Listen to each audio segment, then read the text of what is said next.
లోక్సభ మధ్యాహ్నం 12 గంటల వరకు వాయిదా. ఎస్ఐఆర్ పై చర్చకు విపక్ష సభ్యుల పట్టు. మొదటిసారి రాజ్యసభ చైర్మన్ చైర్లో సిపి రాధాకృష్ణన్. రైతు కుటుంబం నుంచి పార్లమెంట్ వరకు ఎదిగారన్న ఎంపీలు. రాజ్యసభలో ప్రధాని ప్రసంగం. కొత్త చైర్మన్ సిపి రాధాకృష్ణన్ కు మోదీ అభినందనలు. పార్లమెంట్ కాంప్లెక్స్ లో ఇండియా కూటమి సభ్యుల భేటీ. శీతాకాల సమావేశాల్లో అనుసరించాల్సిన వ్యూహంపై చర్చ. అనంతపురంలో రోడ్డెక్కిన అరటి రైతులు. గిట్టుబాటు ధర కల్పించాలని కలెక్టరేట్ ముట్టడి. హిల్ట్ పాలసీపై గవర్నర్ను కలవనున్న తెలంగాణ బీజేపీ అధ్యక్షుడు. జీవో 27 తక్షణమే ఉపసంహరించుకోవాలని డిమాండ్ చేస్తున్న మహేశ్వర్ రెడ్డి.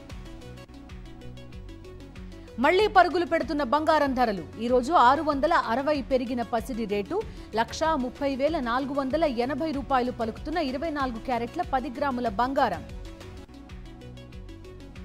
సూర్యాపేట వ్యవసాయ మార్కెట్లో రైతులకు ఉచిత టిఫిన్. లయన్స్ క్లబ్ ఆధ్వర్యంలో పంపిణీని ప్రారంభించిన మార్కెట్ కమిటీ చైర్మన్. నెల్లూరు జిల్లా కలువాయి శివాలయంలో చోరీకి యత్నం. సీసీ కెమెరాలు ధ్వంసం చేసిన దొంగలు. ఏమీ దొరక్కపోవడంతో వెనుదిరిగిన దుండగులు. వరంగల్ జిల్లా వర్ధన్నపేటలోని ట్రాక్టర్ షోరూం వద్ద ఉద్రిక్తత. హార్వెస్టర్ రిపేర్ చేయడం లేదని ఆగ్రహం. షోరూంపై దాడి. హైదరాబాద్ తిరుమలగిరిలో గ్రామస్తుల ఆందోళన. వైన్ షాప్ ఏర్పాటును వ్యతిరేకిస్తూ గ్రామస్తుల ధర్నా. రోడ్డుపై బైఠాయించడంతో భారీగా ట్రాఫిక్ జామ్. ములుగు జిల్లా చెరుకూరు సమీపంలో తెగిన విద్యుత్ తీగలు. కరెంటు వైర్లు వేలాడుతున్నా పట్టించుకోని విద్యుత్ శాఖ అధికారులు.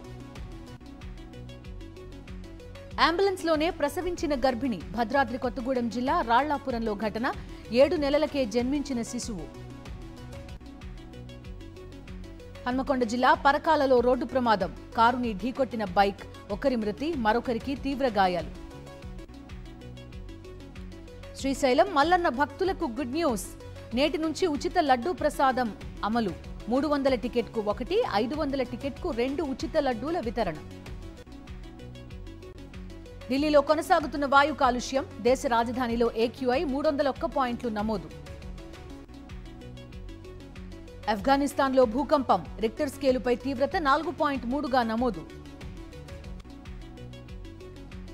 అమెరికాలో వలసలపై ట్రంప్ కఠిన ఆంక్షలు. డెమోక్రాట్స్ నుంచి విమర్శలు వస్తున్నా వెనక్కి తగ్గని అమెరికా అధ్యక్షుడు. ఈరోజు రాజ్ నిడమోరుతో సమంత పెళ్లి అంటూ పుకార్లు. తెగించిన వ్యక్తులు దానికి తగినట్టుగానే వ్యవహరిస్తారంటూ రాజ్ మాజీ భార్య పోస్ట్.